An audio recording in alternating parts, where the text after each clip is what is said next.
What it means to strengthen, right, is to move my sword from outside of the center towards the center in the direction of his sword. So any opportunity or any moment in which I'm bringing my sword from outside of the center towards the center in the direction of my opponent's sword, we'll regard that as strengthening. It's also true then that the opposite of that, the inverse of that, it would be weakening. So for instance, if I pull my sword away, that would be an instance of weakening. I could also pull the tip of my sword. I can leave my hand where it is, but pull the tip of my sword away.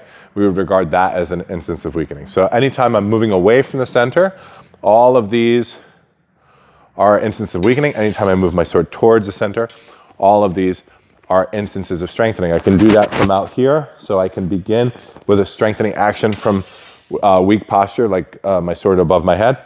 Or I could begin with a strong posture, and then if my training partner weakens, I can strengthen Indes that. I can go from a strong position to a strong position. So let's talk about Indes again, and what it means to fence according to strong and weak. So there's an idea that whenever my opponent gives me some kind of strength, that I should weaken, and that anytime my opponent weakens, that I should move to strengthen. And you know, what we might think of like this is, so if I start in a strong position, my opponent feels threatened here, so he endeavors to strengthen his position by strengthening on my sword. This is an instance of motion. He's going from a weak position to a strong position.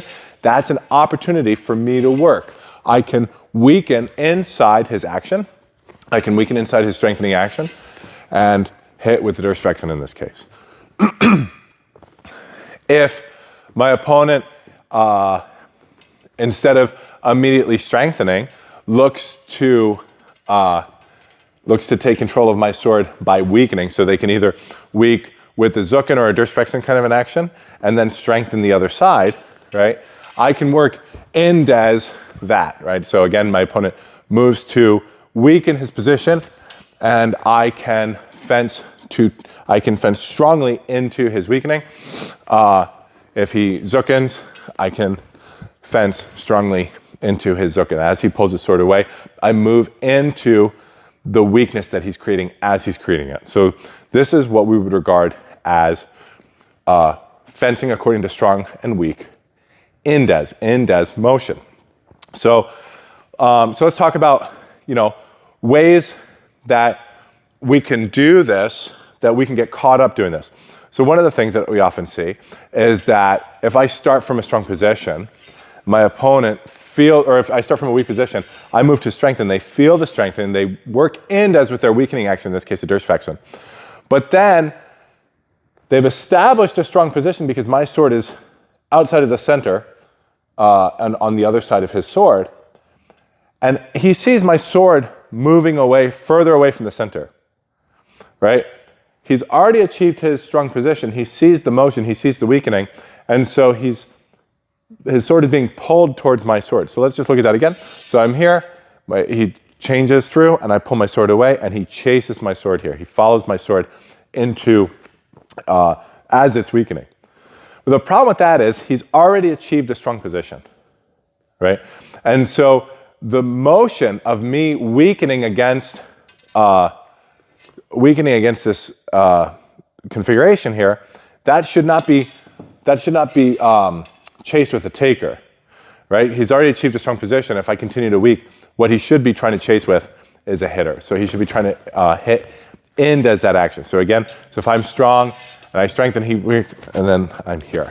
If he chases, if he fights, if he moves from a position of strength to continue chasing a position of strength, so he's strengthening on top of his already strong position, what he's really doing is giving me superfluous motion in which I can hit. So let's just show that in real time. So, right, I can hit Indes his strengthening because he is continuing to strengthen an already strong position when he shouldn't be, when he should be moving from his taker to his hitter.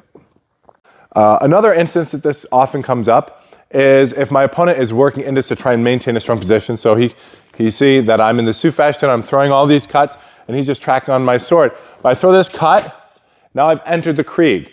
And so I throw this cut, and then I immediately throw a different cut. So I feinted that line, but I'm in the Krieg, and he looks to take, right? So really, I feinted this cut. He already has a strong position here, right?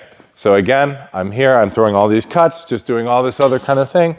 I throw this, I'm here, boom, and he moves to take again. He already had a strong position. As I weakened, we were in the Krieg, he should have moved to hit. So it should have looked something like this.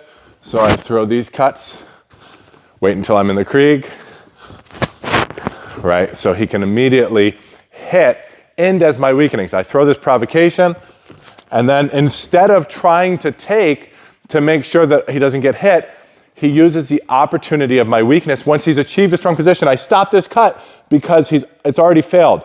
As I fail my action, he's hitting before I can complete my second intention, right? So if he gets caught trying to strengthen from an already strong position in the Krieg, that gives me an opportunity to work Indes. Now I'm provoking. I work Indes is strengthening with my hitter. So again, boom, boom, boom, right?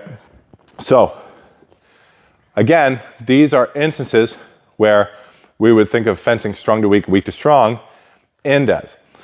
But there's one last way that we need to look at this, and that's working in stillness.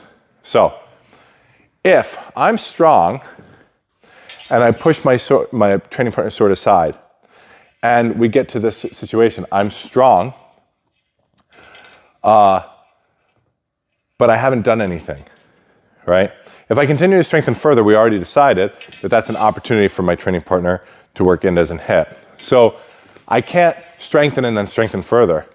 But the other thing is, I don't want to strengthen, and then once I've achieved my strong position, just maintain my strength, right? All hitters are weak. It's incumbent upon me to take my turn once I've achieved a strong position. That can be whether or not it happens during instances of motion. So for instance, if I strengthen, I feel that he wants to just zook in to deny me the bind. So I get to here, I can hit Indes. So as he weakens, I can shoot the point. But if I get to my strong position, he does nothing, I also likewise don't want to just wait. I've achieved my strong position, and now it's incumbent upon me to take my turn and to use my strong position to go from a strong position to a weak position in my hitter, right? So I'm allowing, so in this case, I strengthen, and once I've strengthened, we've achieved an instance of stillness. And now the longer I linger, the longer I wait for my training partner to respond, the less opportunity I have to hit. What if he feels the strength, but instead of giving me an opportunity, he just pulls distance? I strengthen, he backs out and changes through. And now I've got nothing with this. What I should be doing is the moment I've achieved my strong position, I move from my strength to my hitter. And the ideal situation is that I leave no gaps. That the moment I've achieved a strong position, whether it be Indes, some kind of feint, so my training partner throws a feint, I've achieved a strong position, and now I see the weakening, I immediately hit the weakening. If he takes, if I take, he throws a cut, I strengthen here and he throws a cut, just throw the cut and I take. In this case, I'm in an instance of stillness. I have to immediately respond. I don't want to leave any gaps in my window for punishing his weak position, right? So I can do that in the case of a feint, or I can do that just in the case of taking. I've achieved a strong position. Now I cannot linger. I have to immediately move to hit, because the longer I wait, once I've achieved that strong position, the more opportunity my training partner has to strengthen. And now I was trying to work Indes, but he already achieved a strong position and I'm getting hit. All right, so that's the difference between frequence, modus, and Indes. They're both cases where we're moving from a strong position to a weak position, or weakening against our training partner's strong position. But Indes requires that there's some motion on my training partner's part. There's some instance of strengthening or weakening that he's already engaged in, and I'm performing the correct corresponding strengthening or weakening action. Frequence modus is the idea that I have no gaps in my motion, whether or not that be Indes, so tracking, tethering my motion to his motion and making sure that I work with the correct strengthening and weakening actions, or in instances of stillness, so if I achieve a strong position, moving immediately to a hitter, so in this case, so weakening as I hit to threaten with my offense, to either compel more motion, so giving me an opportunity to work Indes, or to just finish the fight right there. So, thanks. Okay guys, just a quick addendum to the video. I realized that I didn't mention the sort of elephant in the room with regards to frequence modus as it's commonly practiced, or had commonly been practiced, we'll say, up until fairly recently. Frequence modus does not mean this.